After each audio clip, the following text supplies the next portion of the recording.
윤석열 대통령이 구치소에서 걸어 나옵니다. 지난해 12월 3일 밤 불법 비상계엄 선포를 하며 내란을 벌인 혐의로 체포된 지 52일 만입니다.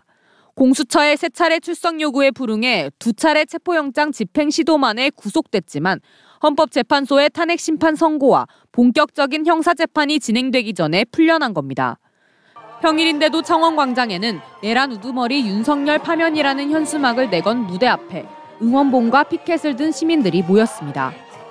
파면될 것 같아가지고 그냥 마음으로 응원을 하고 있었는데 저번 주 토요일 날 이제 석방이 됐다는 그 소식을 듣고 바로 나오게 되었어요. 바로 뛰쳐나왔어요. 시민들은 윤 대통령의 석방에 분노합니다. 석방이 되었다고 해서 굉장히 화가 났습니다. 내란 수괴가 어떻게 범죄를 저지르고 이렇게 교도소에서 웃으면서 나오는지 그거는 국민을 기만하는 것입니다. 집회 주최 측은 윤 대통령이 파면될 때까지 매일 집회를 열 계획입니다. 사랑의 제일교회라든지 신천지라든지 이런 교회들 신도가 100만이라 합니다. 이번 주가 마지막이라 생각하고 매일 집회를 하는데 더 많은 사람들이 여론 행성을 함께해서 시민사회단체는 사실상 내전을 우려하고 있습니다.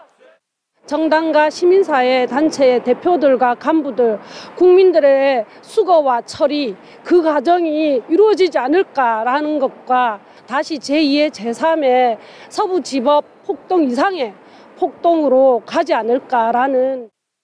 이번 주 내내 집회가 예정된 창원광장입니다. 윤석열 대통령의 탄핵 인용을 찬성하는 집회무대와 반대하는 집회무대가 100m도 안 되는 거리를 두고 설치됐습니다.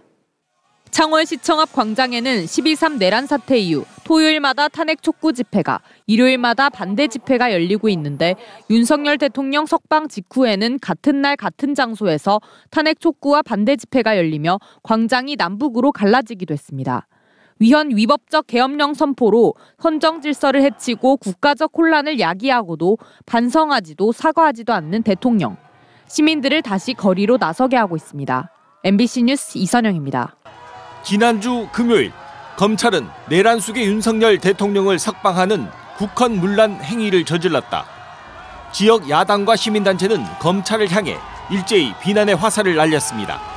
검찰이 존재하지도 않는 위헌 소지를 핑계 삼아 즉시 항고를 포기했다며 스스로 내란 공범임을 선언한 것이라고 주장했습니다.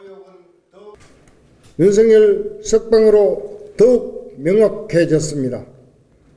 그들은 국민의 검찰이 아니라 내란 세력과 이해를 같이 하는 이익 집단이라는 것을.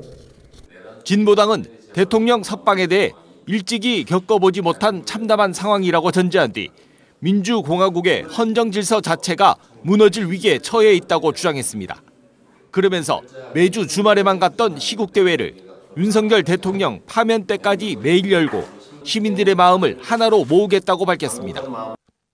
모든 국민의 마음을 하나로 모아 위기의 민주헌정 질서를 지키는 투쟁에 함께 나서야 할 때입니다. 지역 정치권은 이번 사법부의 결정이 초읽기에 들어간 헌법재판소의 탄핵 심판 선고에는 영향을 주지 않을 것이라며 조속한 탄핵을 촉구했습니다. 빠르면 이번 주 후반부로 예상되는 헌법재판소의 탄핵 심판 선고를 앞두고 탄핵을 촉구하는 지역 야권의 민심은 더 뜨겁게 들끓고 있습니다. MBC 뉴스 조창래입니다.